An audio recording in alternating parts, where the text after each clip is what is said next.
Salut, moi c'est Nolan. Je bosse dans ce domaine depuis longtemps, littéralement en quelque sorte, mais surtout au sens figuré. Je suis, disons, un genre de agent de sécurité privé indépendant. C'est le titre que je me donne. Imagine Paul Blart en plus grand, plus athlétique, avec une puce sur l'épaule, un vrai flingue dans l'étui, et au lieu de bosser pour une boîte officielle, je suis juste un type payé pour protéger des trucs, des gens, ou quelques kilomètres carrés. Je suis un gars de la ville. J'aime le béton, les gratte-ciel lumineux, et sentir la présence de centaines de personnes autour de moi en permanence. En général, je prends des petits contrats, missions courtes, mais récemment, j'ai reçu une offre intéressante.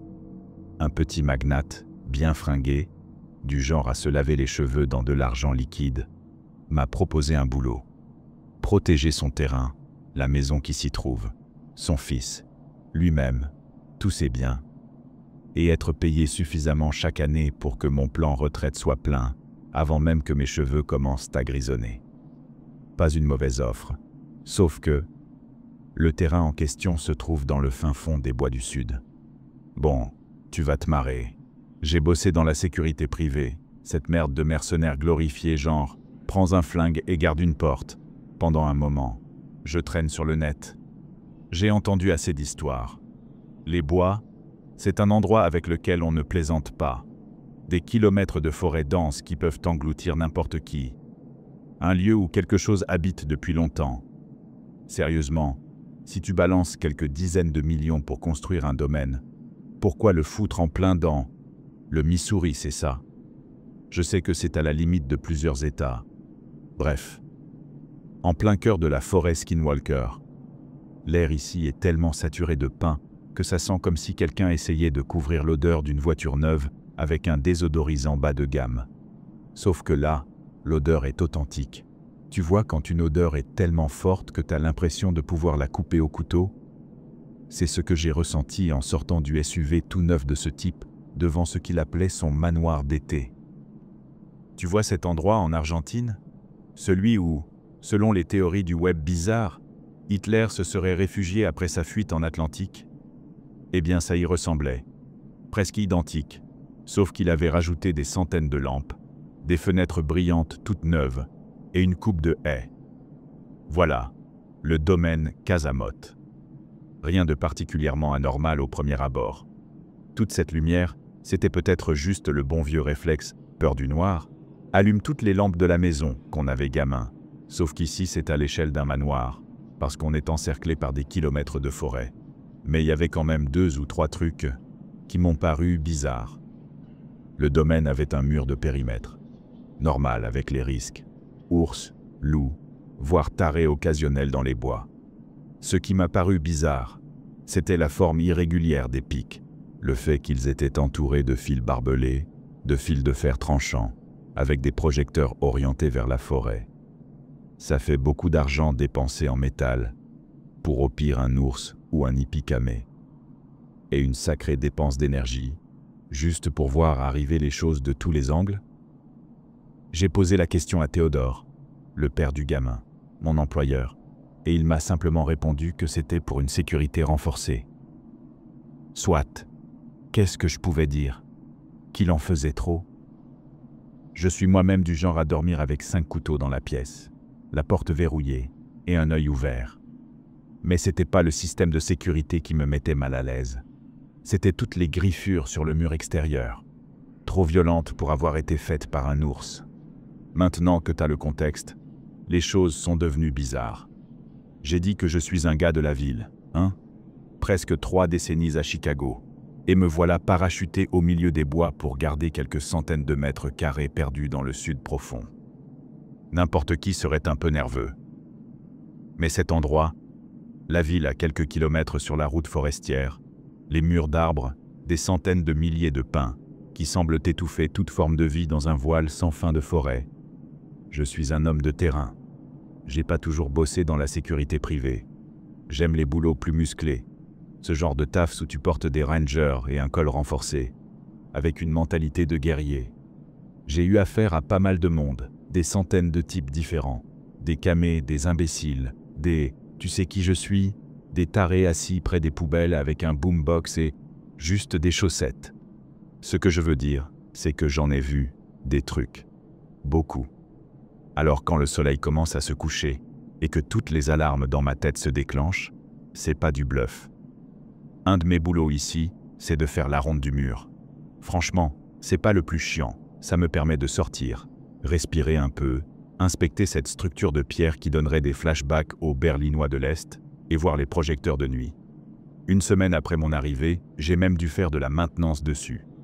Un jour, en milieu de journée, j'ai checké les caméras de sécurité et j'ai remarqué une zone à l'est où un truc ressemblant à de la fourrure emmêlée était accroché. J'avais rien vu la veille, alors j'ai pris des outils et sauté sur le quad pour aller voir. Quand j'ai essayé de décrocher le machin, toutes mes alarmes internes se sont déclenchées. 1. Cette saloperie était super dure à enlever, genre elle faisait passer un gilet pare-balles pour du carton. 2. Si c'était aussi résistant, comment le fil barbelé avait pu le transpercer? 3. Si c'était bien de la peau d'animal, comme je le pensais, pourquoi l'intérieur ressemblait-il à un dessous de tapis, sec et plastifié, mais avec l'aspect d'une vraie peau organique? Théodore m'a dit que c'était rien. Probablement un ours qui passait et un peu de poils arrachés dans le fil. Sauf qu'on approche de l'hiver, période où les bêtes poussent leur fourrure, pas l'inverse. Et des poils tombés n'ont pas de couche de peau à l'intérieur. J'ai mis le truc dans une caisse, dans la salle de sécurité, pour l'analyser plus tard. Tu sais ce qui fout vraiment les jetons? Bien sûr, un genre de lézard humain-oiseau qui te fonce dessus à la vitesse de l'éclair en hurlant comme Godzilla. C'est flippant. Mais ce qui glace vraiment le sang, c'est pas les histoires de monstres, pas les films d'horreur. Ce sont les choses qui n'ont rien à foutre là. Je suis pas un mec facilement impressionnable, mais ce qui me fout la trouille, c'est pas un gobelin des bois. C'est une petite fille, seule, au milieu de nulle part. Je faisais une inspection complète du domaine. Au début, je faisais ça environ une fois par semaine. Principalement parce que j'étais pas habitué à ce que j'ai déjà décrit comme des putains de kilomètres de forêt étouffante. Mais en m'y habituant, j'ai commencé à faire la ronde tous les 2 jours. Je grimpe sur le quad, je passe les grilles, et je patrouille le long du chemin de terre sinueux que le gestionnaire du terrain avait négocié avec le précédent propriétaire comme étant les limites officielles de sa propriété. En général, je m'y rends, je vire les petits cons bourrés, je dégage quelques branches tombées. Mais ce sentier s'enfonce loin dans la forêt. Je sais pas combien Théodore a payé pour ce terrain, mais ça court sur des kilomètres, avant de revenir en boucle. Tu t'es déjà baladé seul dans les bois? Ce silence paisible, si calme, si intact. D'après mon expérience, c'est comme être dans un canoë, posé sur une mer d'huile. Mais même là, dans les bois sauvages et imprévisibles, il suffit d'un seul coup de vent pour que tout bascule. Un seul coup, et tu te retrouves à te noyer dans la panique et la paranoïa. Alors, quand je suivais le sentier avec le quad, et que je me suis arrêté à ce que j'avais calculé comme étant le point le plus au nord du terrain de Théodore, j'ai sorti mes jumelles et j'ai observé les alentours. Herbe haute et tranquille, poussant contre les troncs d'arbres. Et les arbres, une fois passé la limite du terrain de Théodore, devenaient un peu plus espacés, mais il y en avait encore des centaines par mètre carré. En vrai, c'était surtout une excuse pour moi. M'arrêter, calmer mes nerfs, me détendre un peu. Ce qui m'a fait vriller, c'est quand j'ai entendu quelqu'un dire « Ouaf ». Et je parle pas d'un simple « c'est juste un putain de chien, Dwight, abruti ». Non, je parle d'un putain d'homme adulte qui fait littéralement « miaou »,« ouaf » et « aboie », en plein milieu de la putain de forêt, en plein jour en plus. Et ça m'a flanqué une putain de trouille. J'ai regardé autour de moi. Le bruit venait du nord, au-delà de la propriété. « Allô ? Ouaf !» Là, je suis passé du malaise au pur putain, mais quoi ? Vous êtes sur une propriété privée ? Bon, techniquement, il était en dehors des limites, mais j'allais pas lui filer cette info à ce taré. Montrez-vous maintenant. Un long silence. Puis, miaou. J'ai soupiré.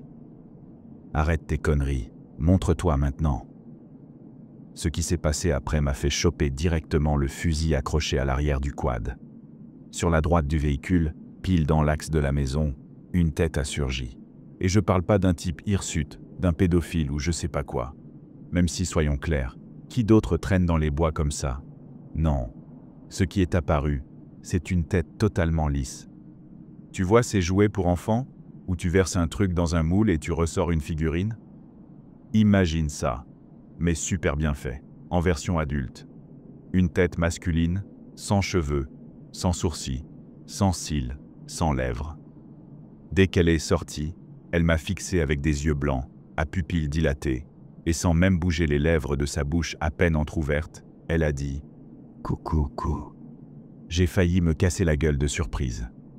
Je me suis redressé en vitesse, j'ai pris appui sur le quad pour viser avec le fusil, me servant du véhicule comme couverture contre… je sais même pas quoi. « Montre-toi maintenant !» Avec du recul, je crois qu'il imitait un hennissement de cheval, mais sur le coup, j'ai cru qu'il disait non pour me défier.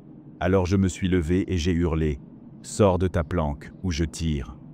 Ouais, j'étais ce gars trop prompt à dégainer, celui sur lequel tombent les ados en quête de sensations fortes quand ils veulent tester un vigile. Tu peux remercier l'Afghanistan pour ce réflexe. Par contre, ce que l'Afghanistan ne m'a jamais préparé à gérer, c'est ce que le type a fait ensuite. Il s'est mis à marcher, en crabe. Enfin, c'était plus un déplacement de côté, comme dans les vieux dessins animés en 2D quand il montre des crabes. Il avait les jambes écartées, les bras levés comme des pinces, et cette gueule atroce braquée sur moi. Ah, et aussi, il était à poil. Tout ce que j'ai pu dire c'est quoi ce bordel? Honnêtement, j'y croyais pas. Groin.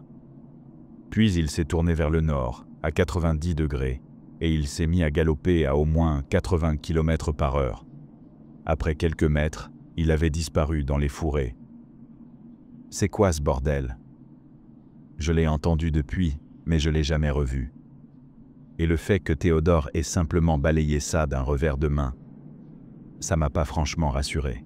Je m'étais plus ou moins habitué à voir des lumières bizarres, ce type à poil, et les griffures qui se multipliaient sur le mur.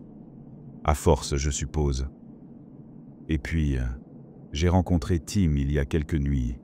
C'était une nuit calme. J'étais assis dans la salle de surveillance. Le mur extérieur est entièrement recouvert d'écrans. La pièce en elle-même est minimaliste. Une table avec un ordi, une souris et un clavier connectés aux écrans. La caisse où je range la fourrure ainsi que tous les autres objets bizarres qu'un acheteur de l'Amazon des cryptides paierait minimum 300 $, et une chaise. Assez chiant en fait. Les murs en rondin ne sont pas recouverts de contreplaqué ou de plâtre comme le reste de la maison, ce qui donne une odeur de pain persistante et un silence étrange. Ce qui a brisé ce silence il y a quelques jours, c'est quand j'ai détourné les yeux des moniteurs vides pour mater un peu mon téléphone. La voix résonna dans les haut-parleurs. J'ai sursauté, évidemment, en pleine nuit, passé du silence complet à ça. Je me suis précipité sur les écrans de surveillance pour chercher l'origine du son.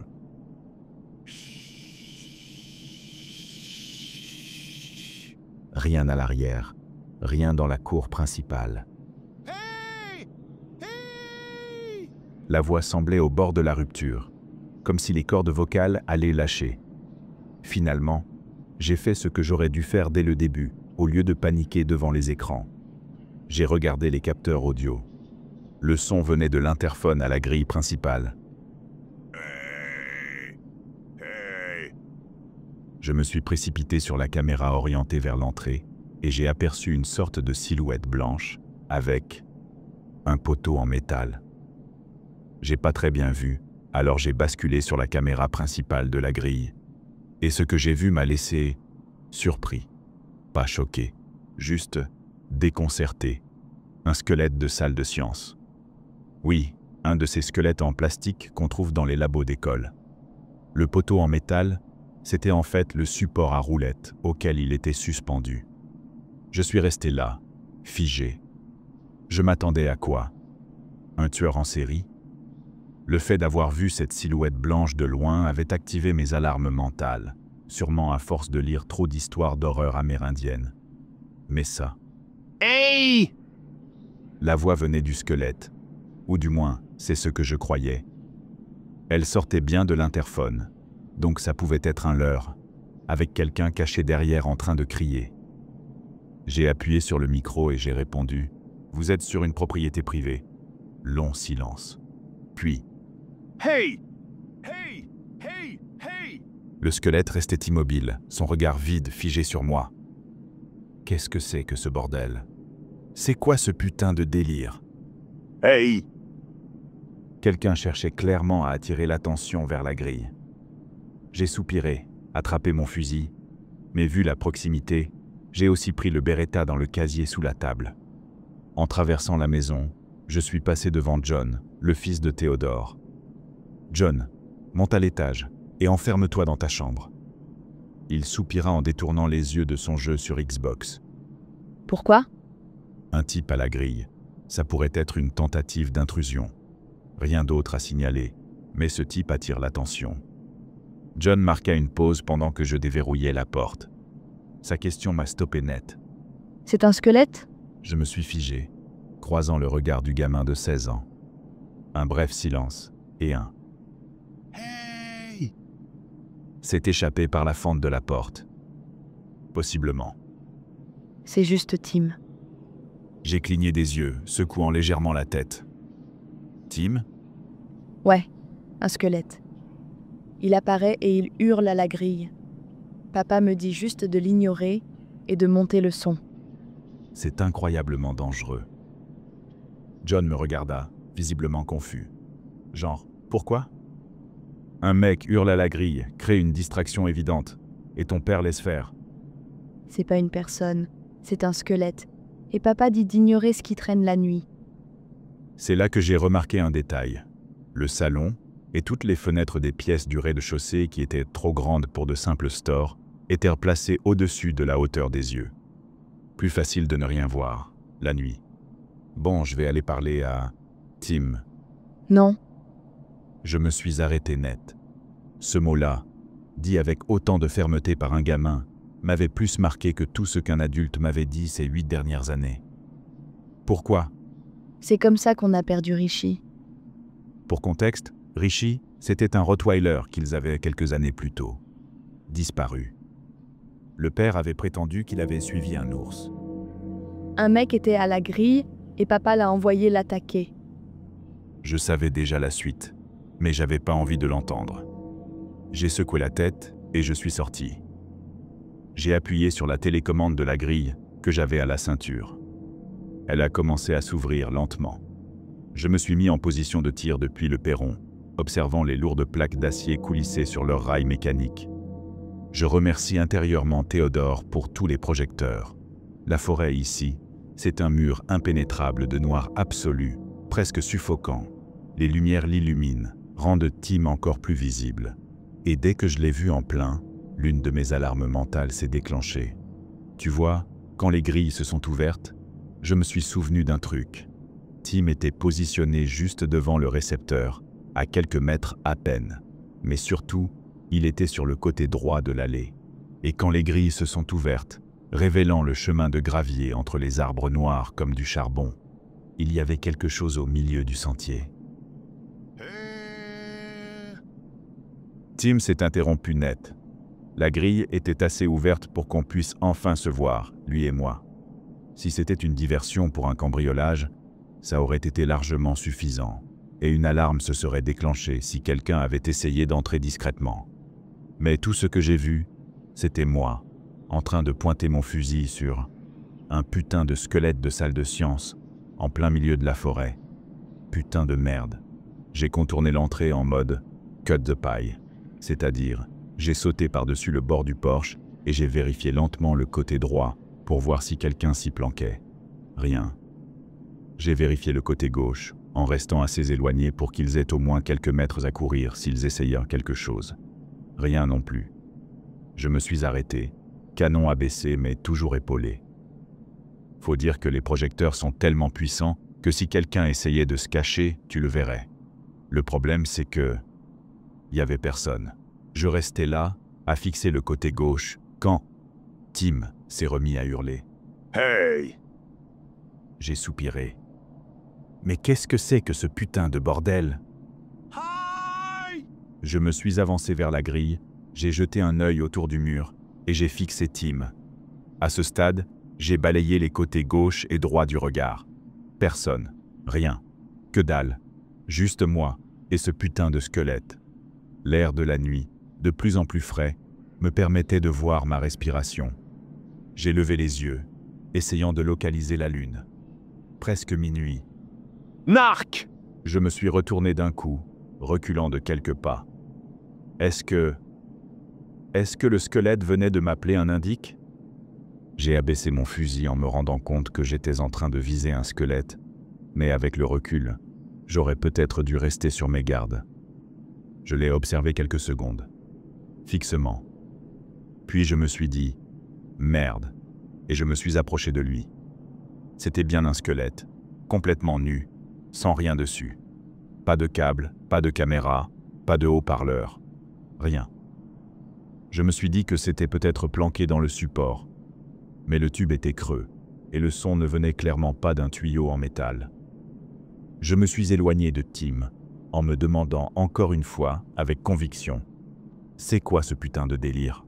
Et étrangement, je m'attendais à ce que quelque chose surgisse à ce moment-là, à ce que quelque chose me fasse flipper et me force à me replier précipitamment derrière les murs du domaine. Pardon, de l'estat. Mais rien. Aucune ombre dans le mur noir de la forêt. Pas d'homme pâle, blanc, qui marche en crabe ou fait des saltos difformes. Pas un seul putain de truc. Hey, narc! Belle cicatrice! J'ai tourné la tête vers Tim, puis j'ai reculé de quelques pas supplémentaires. Avant qu'il dise ça, je regardais vers la gauche. Sur le côté droit de mon visage, j'ai une cicatrice. Une longue balafre, discrète, mais visible de près. Très près. Et Tim était à cette distance-là. Il n'y avait aucune caméra, aucune enceinte, personne pour voir. Et pourtant, il venait littéralement de faire une remarque sur une mutilation faciale. « Qu'est-ce que t'as dit ?» ai-je demandé, avec un ton involontairement vexé. En vrai, c'était plutôt de la stupéfaction. Le squelette ne répondit pas.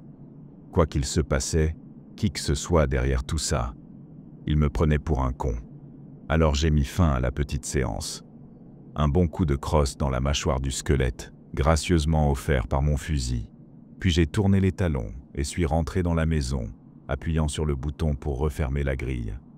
Pendant que les moteurs grondaient et que les battants d'acier se refermaient lentement, une dernière phrase m'a été criée par Tim. « Enculé !» Je suis retourné sur place le lendemain. Tim avait disparu. Je n'arrive toujours pas à croire qu'un squelette m'ait parlé la veille. Ça paraît tellement débile avec le recul.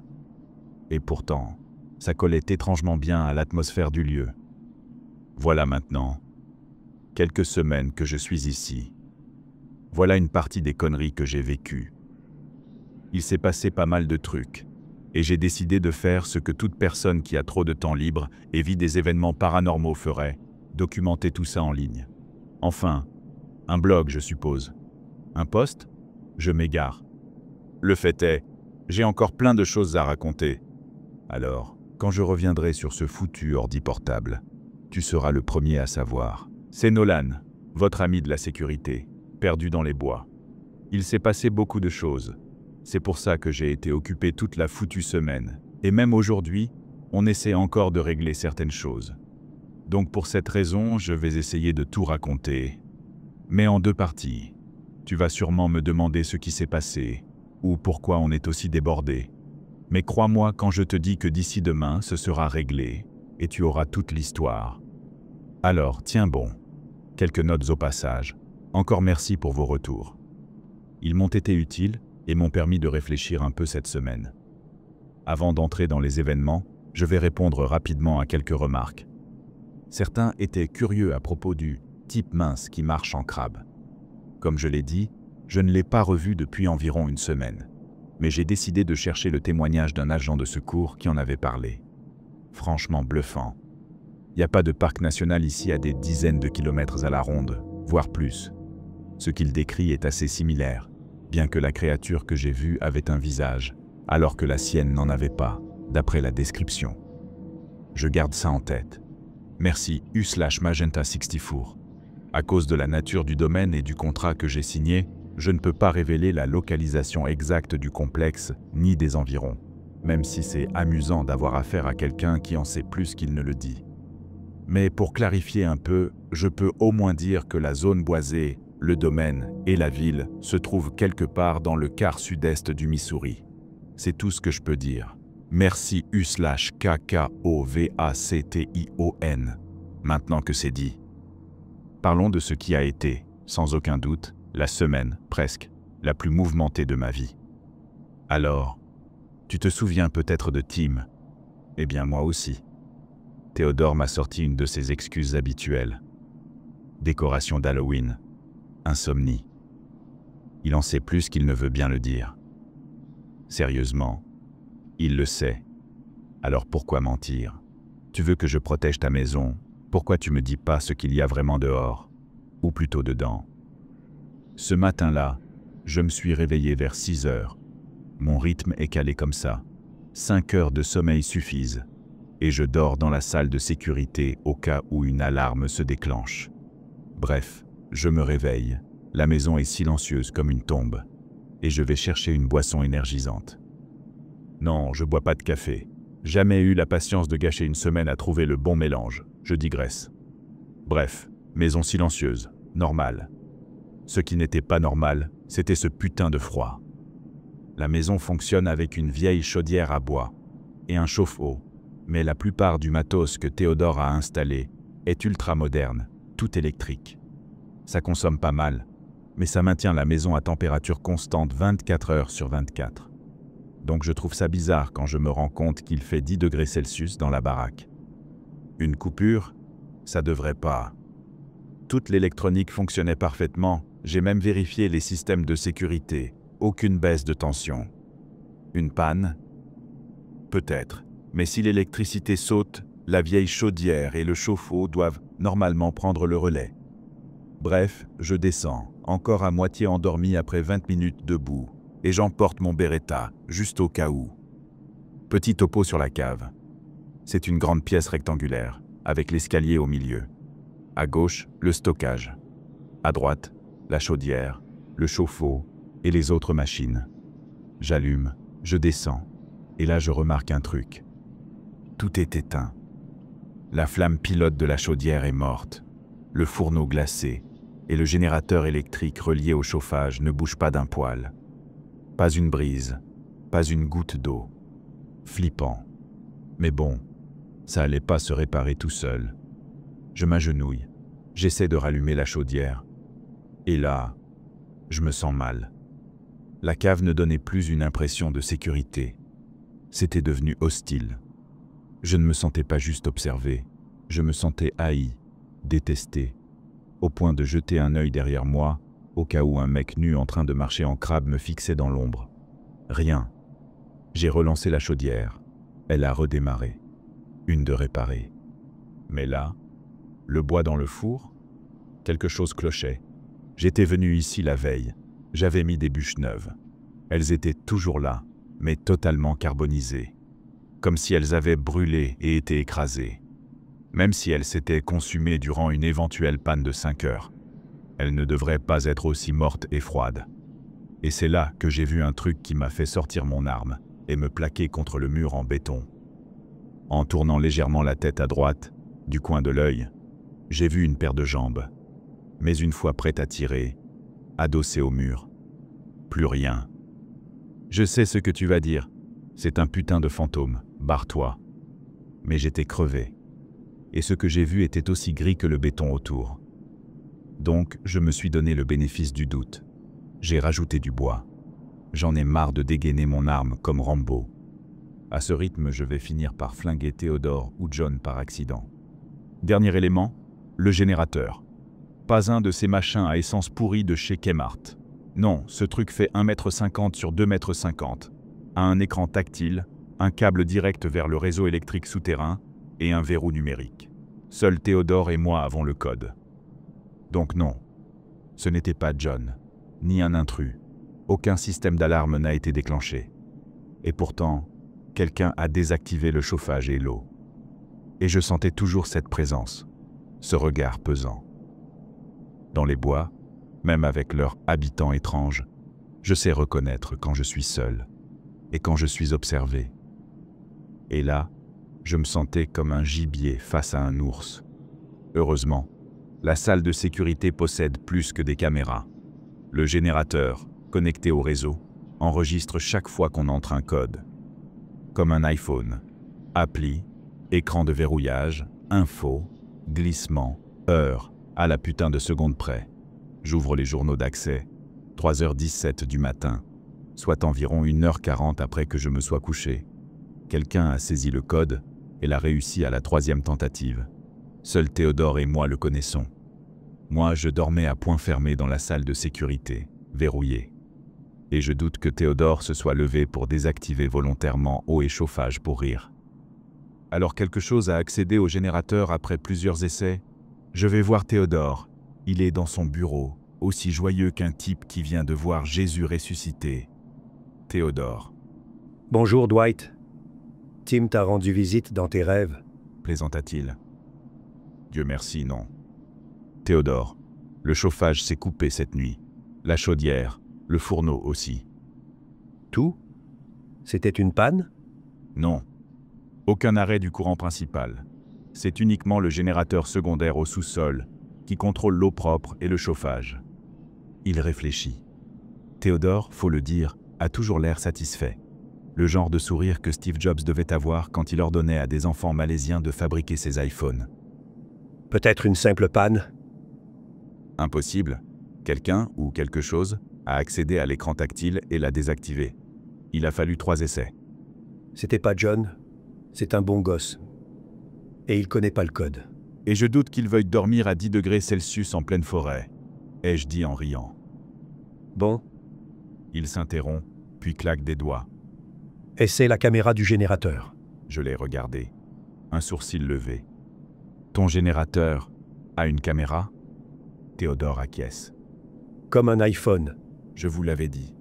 À chaque accès, il prend une photo haute définition. Ce mec a des caméras dans tout.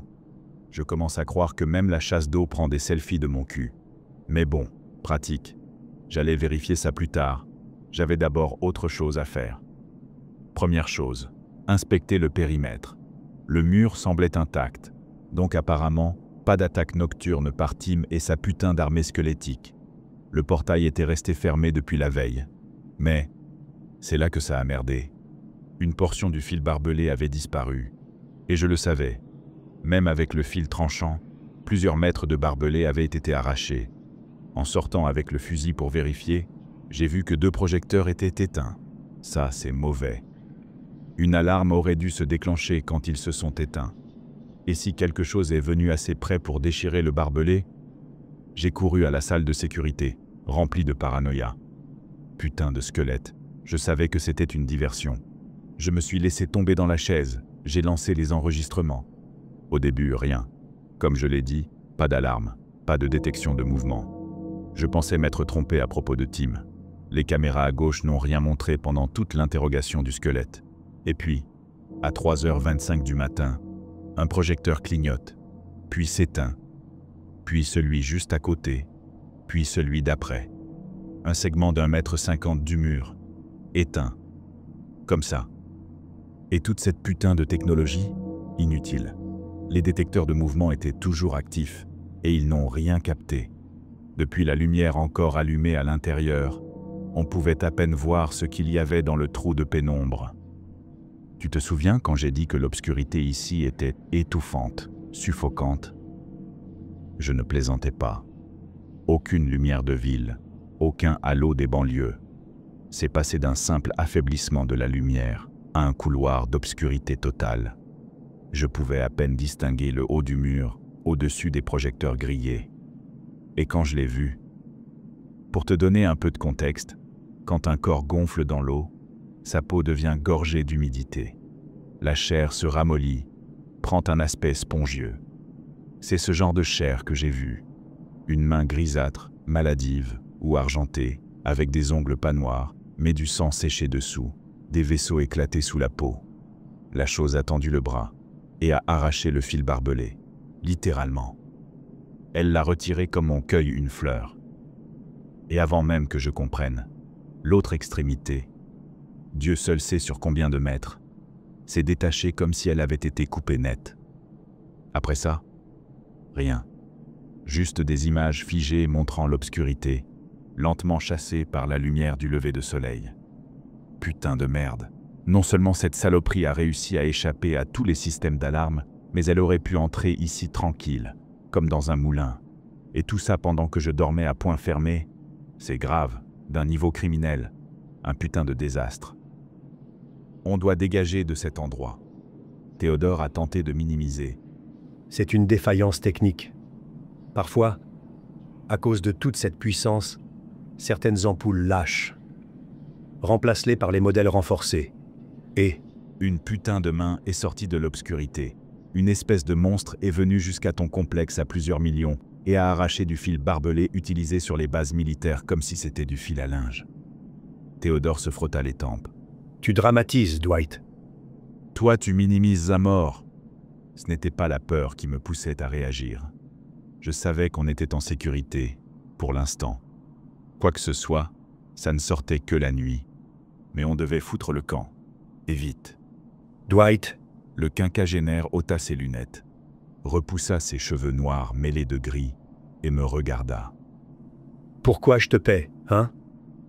Ce fils de... La sécurité, grognai-je. Eh bien voilà. C'est une situation de sécurité, non? Je t'ai payé un joli pactole pour venir ici et protéger cet endroit. T'as bien bossé jusque-là, mais il me semble que cette petite panne est justement une situation de sécurité. Gère ça. J'ai sérieusement envisagé d'appeler un taxi, de réserver un vol pour Chicago et de me casser. Là, tout de suite. Mais je savais ce que c'était. Ce truc testait nos défenses, testait mon mental, essayait de voir ce qu'on avait dans le ventre, ce que j'avais dans le ventre.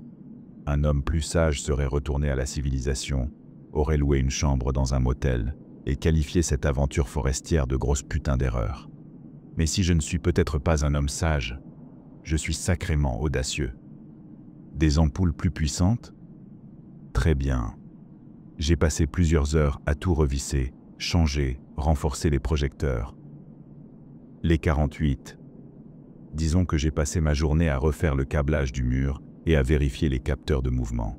Et une fois la nuit tombée, je me suis assis dans la salle de sécurité, les yeux vissés sur les écrans, à attendre. Juste attendre que quelque chose se produise. 9 putains d'heures de nuit. 6 chargeurs bourrés de munitions hollow point pour mon fusil. Et pas un seul putain de mouvement dehors pendant 2 nuits entières.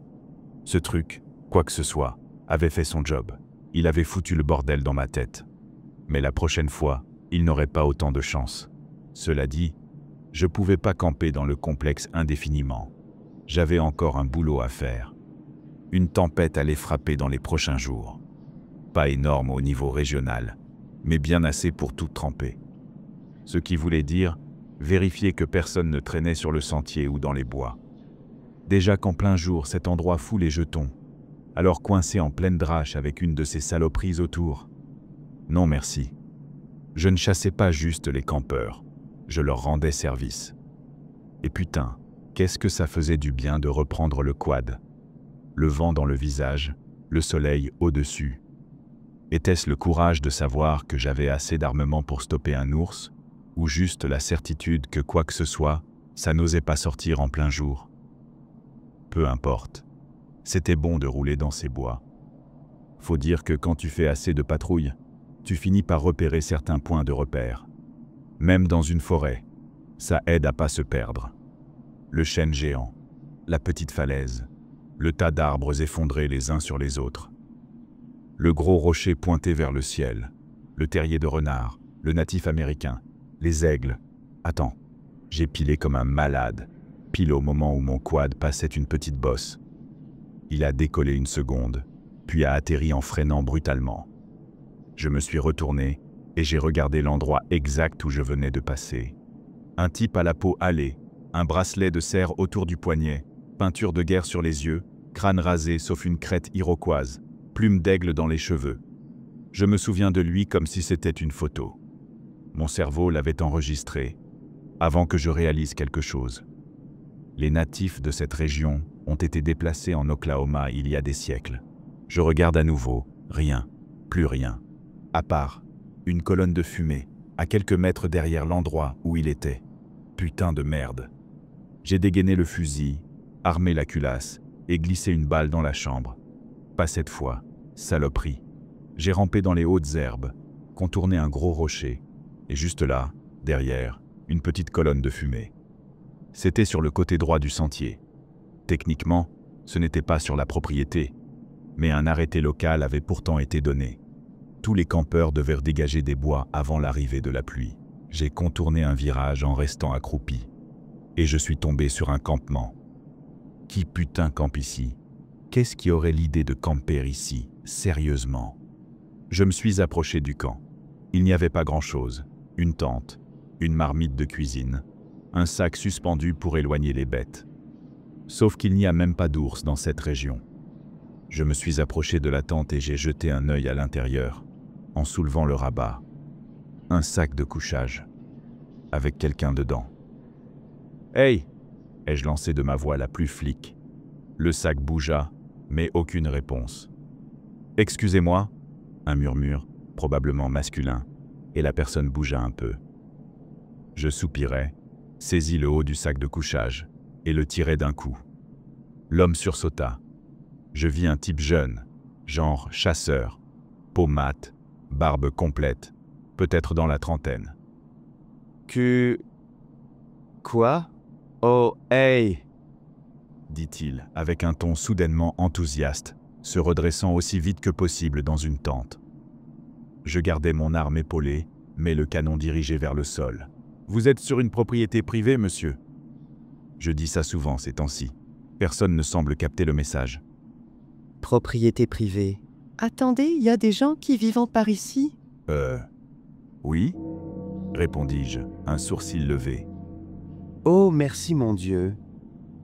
Il remonta son pantalon à toute vitesse. C'est là que je me rendis compte que je parlais à un mec à moitié à poil. Puis il se mit à tout ranger à une vitesse quasi inhumaine. Ça fait un moment que je suis là. Vous devriez voir l'endroit, c'est magnifique, pittoresque. Il zippa son sac, et je me rendis compte qu'il avait déjà commencé à démonter sa tente. Mais aussi dangereux, ajouta-t-il. Je regardais autour. Ouais, j'ai remarqué. C'est là qu'il fourra sa tente dans son sac et l'attacha sur le côté de son paquetage. Alors, l'inconnu, tu vis dans le coin? Y a une ville? De la civilisation? De la bouffe? Ouais, à quelques kilomètres plus bas, sur la route. Merci Seigneur. J'ai l'impression d'avoir passé des mois ici. Ouais, le camping ça fait cet effet. Attends, des mois? Enfin, sûrement des semaines. Le temps passe. T'as la date? Ici? dis-je en pointant le sol. Ouais, répondit-il avec un accent pas franchement du sud, un mélange étrange entre bostonien et routier. Comment? demandai-je, sincèrement intrigué. Tu sais ce qu'il y a par? Oh ouais, c'est bien flippant. T'as vu deux mecs à poil qui faisaient du saute-mouton? Mon silence stupéfait lui suffit comme réponse. Ouais, c'est chelou, je sais. C'est l'été, il fait chaud. Mais c'est vraiment pas l'endroit pour jouer les nudistes. Écoute, tu dois vraiment te barrer de ces bois. Ah! rit-il. Tu me le fais pas dire. Dis, je peux venir chez toi? Non, c'est une propriété privée. Allez mec, je suis coincé ici avec des trucs qui me donnent envie de câliner un ours la nuit depuis une semaine. Je me frottais les tempes. Écoute, prends le sentier vers la gauche. Quand tu arrives sur la route de gravier, continue jusqu'à la route principale et tourne à droite, direction la ville. Il poussa un soupir inexplicablement long. D'accord. Et c'est là que je remarquai qu'il avait déjà emballé tout son campement. Avant qu'il parte, je l'arrêtai. « Attends. » Il se retourna. « Comment t'as survécu à la nuit, dans une simple tente ?» Il se gratta la tête et haussa les épaules. Je sais pas. Les trucs qui traînent ici visent sans doute des cibles plus grosses. Et il s'éloigna sur le sentier, une cible plus grosse. Pas le temps d'y penser. Faut pas que je flippe maintenant. Pas ici, pas maintenant, pas le moment. J'ai repris le sentier avec le quad. L'homme animal n'y était plus. Mais quelque chose attira mon regard. Je pilais net sur une ligne droite du chemin. Je longeais la bordure ouest de la propriété. À cet endroit, on peut voir au-dessus des arbres grâce à une petite falaise. Mais pas le temps pour la vue. Ce n'était pas la végétation qui attira mon œil. Ce n'était pas la verdure sans fin. C'était une casquette rouge et jaune, posée en plein milieu du sentier, qui me fit freiner. Même ici, aussi profondément dans la forêt, une forêt considérée comme taboue, même pour les campeurs, on trouve parfois des déchets, des détritus, genre j'ai déjà trouvé une vieille bouteille de Mr. Pibb, et ils ont arrêté de produire ça il y a des années. Mais jamais, jamais en 4 semaines ici, je n'avais vu de vêtements. Surtout pas des vêtements en parfait état. Neufs, propres, même aussi loin dans les bois, le sol devrait les salir. Mais là, non. Je suis descendu du quad, le fusil en bandoulière. Je ne pouvais plus me permettre de prendre des risques. Je l'ai ramassée. Elle était petite. J'ai vérifié la taille, et une vague d'angoisse m'a traversé. Enfant, petit. Qu'est-ce qu'un gosse foutait ici? Je cherche une étiquette, un nom quelconque et... Hey! J'ai failli bondir hors de ma propre peau en dégainant mon arme et en visant derrière moi. Puis j'ai soupiré. Ce foutu squelette. Parmi toutes les créatures que j'aurais pu croiser ici, à ce moment-là. Ce con m'a presque fait avoir une crise cardiaque, mais en même temps, s'il avait voulu m'avoir, il aurait juste eu à m'assommer avec une pierre. Je veux dire, il n'était pas là avant. Et là, paf, comme ça, sans bruit.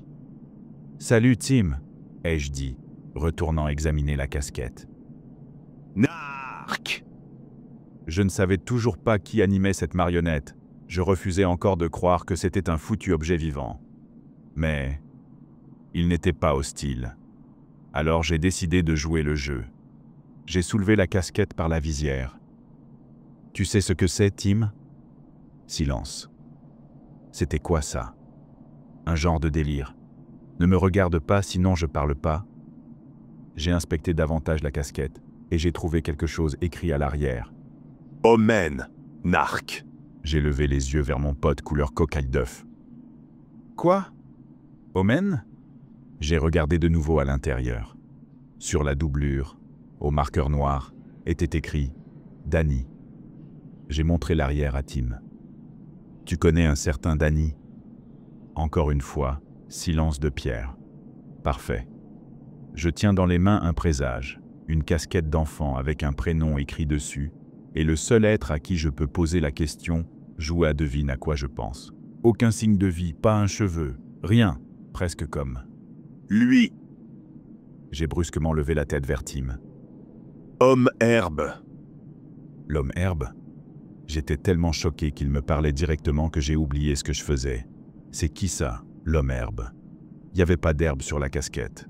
Pourtant, de l'herbe il y en a partout ici. C'est une forêt, mais rien, pas une trace de saleté sur cette casquette. C'est qui l'homme-herbe? Tim, à nouveau, garde le silence. Génial. Retour aux devinettes absurdes. Foutu délire. J'ai fourré la casquette dans la poche de mon manteau et suis remonté sur la TV. Merci, Tim. Je me suis retourné vers le squelette. Et même si je me demandais sérieusement si ma santé mentale tenait encore debout, j'ai dit « Désolé pour le coup sur la tête ». Je me suis arrêté. « Ah, c'est drôle, parce que t'es un squelette. » Je me suis retourné une nouvelle fois. Tim avait disparu. Évidemment. Le trajet du retour s'est fait dans le calme. Dieu merci. Entre les trucs qui surgissent derrière un arbre et ceux qui me traquent en silence, un peu de paix faisait du bien. Jusqu'à ce que j'arrive à la grille principale. Écoutez, mec, je peux pas vous faire entrer. Attendez que Dwight revienne. Il pourra vous aider. Disait John à l'interphone. Attendre qui? Mec, il y a des putains de ghouls là dehors. Laisse-moi entrer. C'était le même gars qu'avant. avec son accent de routier bostonien, gesticulant comme un dingue. Attendez juste que... Oh, voilà Dwight. J'ai garé la TV au milieu de l'allée, devant la grille.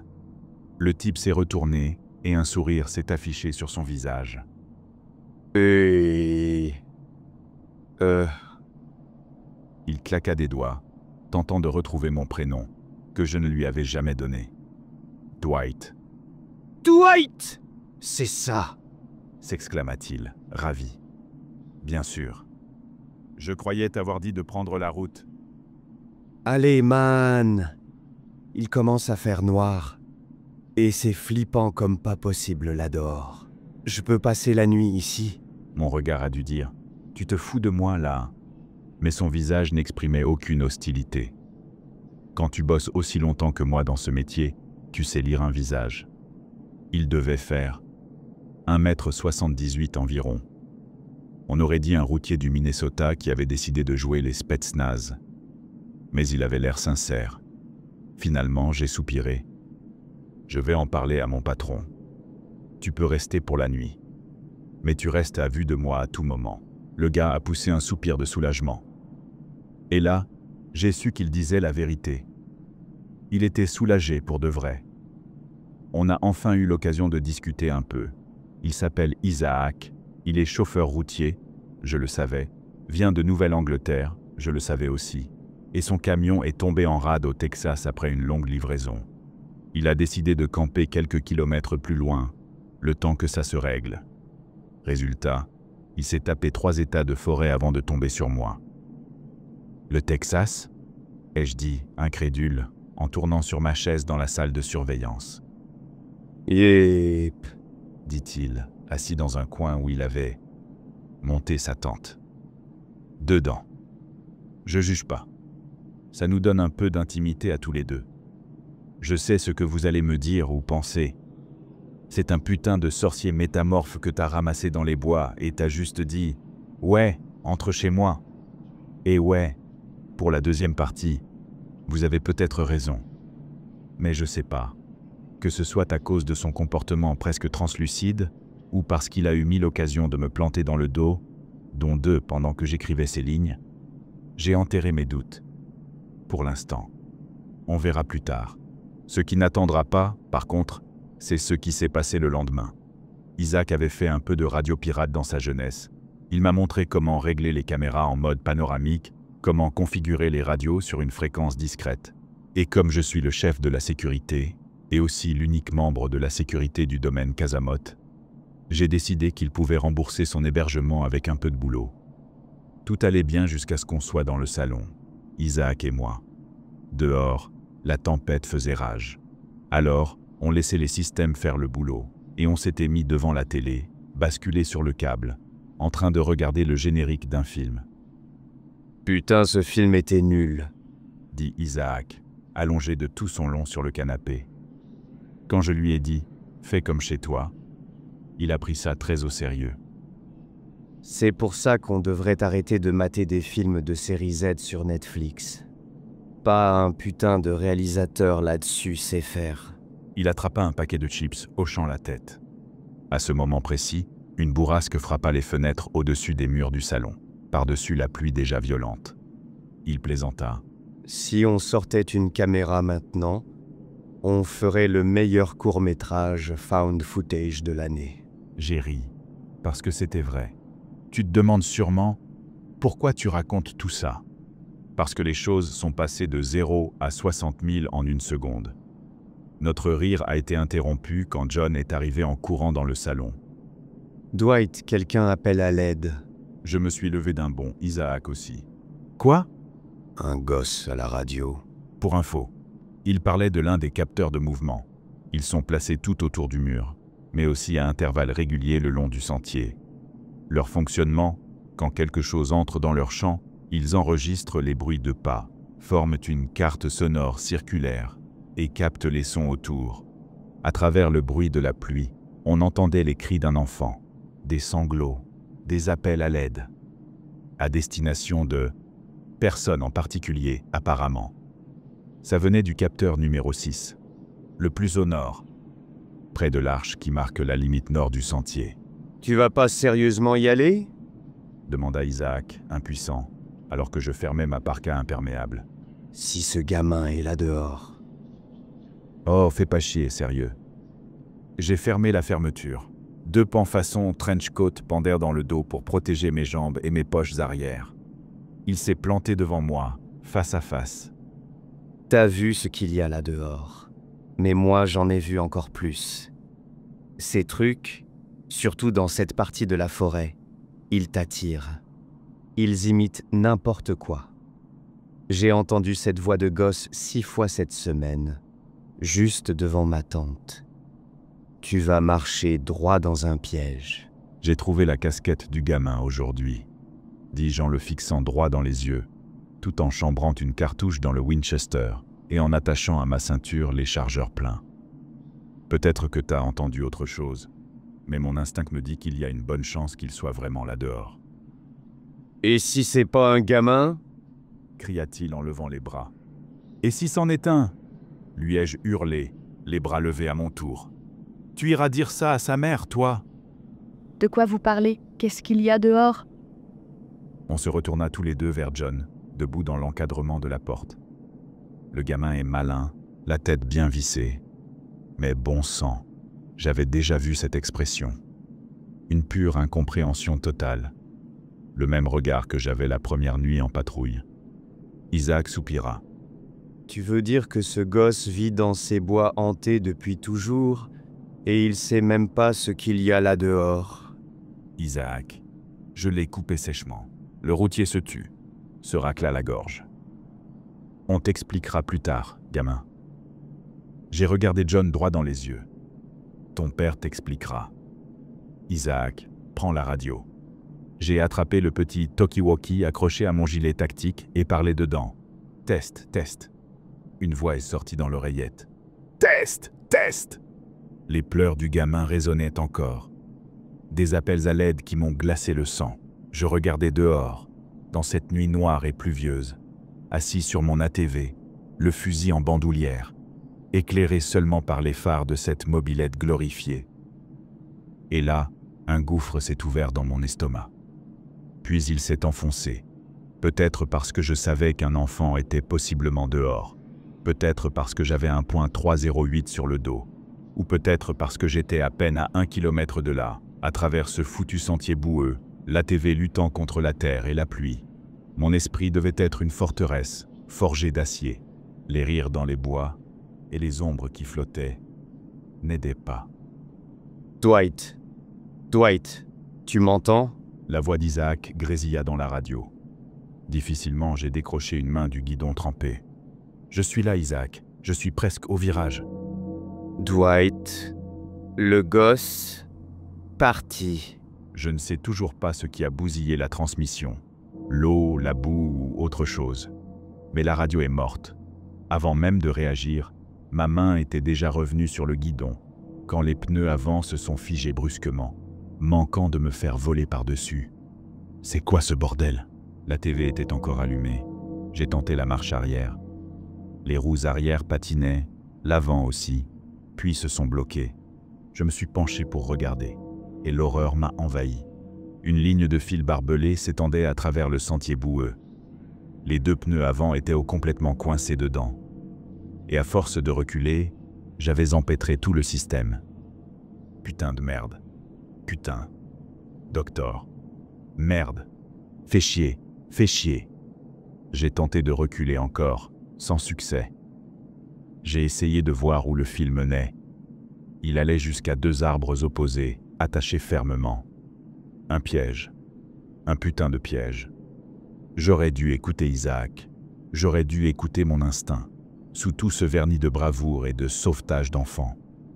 J'ai décroché le fusil, me suis mis en demi-appui sur la TV, et j'ai écouté. Et à travers la pluie, j'en ai encore des frissons rien qu'à l'écrire. Les rires, les voix. Tu sais ce qu'on dit, inhumain? Tu comprends pas jusqu'à ce que tu l'entendes. Une tonalité bien trop grave pour être humaine. Des murmures, des gloussements. J'ai essuyé la pluie de mes yeux pour voir au loin, et j'ai vu du jaune et du rouge. C'était le gamin. On aurait dit lui. Le dos d'un manteau, un pantalon rouge, à peine dans la portée de mes phares. « Danny !» ai-je hurlé à plein poumon, tentant d'attirer son attention. Puis, à plusieurs mètres, au-dessus de sa taille supposée, 2 yeux. Des yeux dans une couleur que je ne saurais même pas décrire, me fixaient. Le gosse, non, le leur, disparu. Et il ne restait plus que moi, ces voix qui montaient, et ces yeux qui me fixaient. « Enculé !» ai-je hurlé en tirant, droit entre les 2 yeux. La balle Hollow Point s'envola dans l'obscurité, traçant un sillon de feu jusqu'à ce qu'elle atteigne la cible entre ses yeux. L'impact fut net, mais au lieu de tomber, la chose recula comme si on l'avait poussée, doucement. Elle continuait de regarder. J'ai rechambré. L'étui vide s'éjecta, sifflant dans la pluie froide. J'ai tiré encore un impact. Mais rien. Peut-être que sa peau était trop épaisse, ou autre chose. J'ai pas eu le temps de penser, parce que la foudre a frappé à proximité. Dieu, j'aurais préféré que ça n'arrive pas. Car à ce moment-là, j'ai eu une bonne vision de ce que je visais. Quelque chose que personne, homme, femme, enfant, n'est censé voir. Et j'avais raison dans ma surveillance. La chair gonflée, les ongles sombres, les veines éclatées, les yeux blancs laiteux, aux pupilles dilatées. Je ne me souviens plus de grand-chose après celui que j'ai visé, parce que derrière lui, il y en avait des dizaines. J'ai été en zone de guerre. J'ai porté une armure par balle de pointe. J'ai tenu un M4 dans les mains. Je connais ce genre de dispositif. C'est pas une patrouille. C'était une embuscade. Tu peux m'appeler trouillard, je m'en fous. J'ai attrapé les clés de la TV et j'ai couru. J'ai sorti mon pistolet et j'ai fait passer Usain Bolt pour un asthmatique. Les bruits. Putain, les bruits. Je les sentais tout autour. Des branches qui craquaient à ma droite. Des ricanements graves, trop proches. J'ai couru. Je courais à découvert, sans protection. Putain, pourquoi j'ai pas écouté? Et puis, une silhouette juste devant moi. Elle a bondi pour me bloquer, à 5 mètres. Pas le temps de viser. Pas le temps de désépauler mon fusil. L'instinct a pris le dessus. Fuir n'était plus une option, alors j'ai attaqué. J'ai vidé, je compte maintenant, 9 balles dans cette saloperie. Elle était plus petite que les autres. Elle a reculé, titubant. Je lui ai foncé dedans, épaule en avant. Mais sa peau avait l'air trompeuse. Mon épaule hurlait, comme si j'avais tenté de défoncer un arbre. Qu'importe. Mon impact l'a projeté hors du sentier. J'ai continué à courir, chancelant. Tenté de prendre le virage, mais j'ai raté. Je suis tombé. Une branche glissante m'a envoyé au sol. J'ai tenté d'attraper mon fusil. En tombant dessus, un coup est parti, percutant un arbre et projetant de l'écorce partout. Mon cerveau hurlait. La boue me couvrait les yeux, mes muscles, mes poumons, tout brûlait. Mais il fallait repartir. La lumière venait de quelque part. J'ai cligné. Mon œil droit était libre, et je l'ai vu. L'homme, le natif américain, comme avant, il me regardait, silencieux, entre 2 arbres. J'ai grogné. Les voix, les rires, s'étaient encalmés. J'ai frotté mes yeux. La pluie m'a aidé. Je l'ai regardé à nouveau. Il avait disparu. Mais derrière là où il était, je voyais les murs du domaine, la grille, au loin. J'ai foncé. Un sprint, une course pour ma putain de vie. J'ai appuyé sur la télécommande accrochée à ma ceinture. Rien. La grille refusait de s'ouvrir. J'ai hurlé dans la radio. « Ouvre! Isaac, ouvre cette putain de grille !» Je savais qu'elle devait être foutue, mais je m'en foutais. Je me rapprochais. 50 mètres, 35 mètres. Je tenais encore mes armes, par miracle. Et là, la grille a commencé à s'ouvrir. Isaac était là, et il a tiré un pistolet de détresse. La grille s'est bloquée, après s'être ouverte de 90 cm. J'ai plongé, la tête la première dans le gravier. Boue et cailloux en bouche. Je me suis relevé en entendant Isaac hurler « Putain, c'est quoi ce truc ?» J'ai à peine écouté. Je pointai le boîtier accroché à l'intérieur du mur. « Ibde Elekirish » ai-je bafouillé en recrachant de la terre. « Quoi? Parle pas latin de porc !» Appuie sur l'électrique. Isaac a compris. Il a ouvert le boîtier et a baissé le levier. Là où les segments du mur se rejoignaient, des pics et des barres connectaient le sommet. On y avait enroulé du fil barbelé. Tout s'est allumé, des arcs électriques claquant dans la nuit. On s'en foutait de savoir si ça avait marché. On a juste foncé à l'intérieur, Isaac et moi, et je me suis écroulé contre le comptoir. Mes poumons fondaient. Dwight, John descendait l'escalier. qu'est-ce qui s'est passé? Je sentais ma gorge arrachée. J'ai craché du sang dans l'évier de la cuisine, allumé le robinet, rincé. Ma tête bourdonnait, mes jambes brûlaient. Isaac a posé le pistolet de détresse fumant sur le comptoir, est allé jusqu'au frigo et a décapsulé une boisson énergisante. Il a juste vu quelques goules, Johnny. J'ai tenté de faire abstraction de la douleur et de l'usure de mon corps. « John », dis-je en m'essuyant le visage, quittant la cuisine pour rejoindre l'escalier qui montait et contournait le salon. « Va dans ta chambre. » Pour une fois, il obéit et acquiesça d'un simple hochement de tête. Papa va me dire ce qu'il y a dehors? Non, dis-je en secouant la tête. Il va le dire à nous tous. Isaac a dû m'empêcher de défoncer littéralement la porte du bureau de Théodore. Mes bras étaient trop fatigués et mon instinct primal prenait encore le dessus. Je suis entré dans le bureau de Théodore, couvert de boue, trempé, et tout ce qui l'inquiétait, c'était que je mette les pieds sur le tapis devant son bureau. Jésus, Dwight. Un peu de respect pour les affaires d'un homme. Pour une fois. Et c'est qui, ça? Demanda-t-il en pointant Isaac du doigt.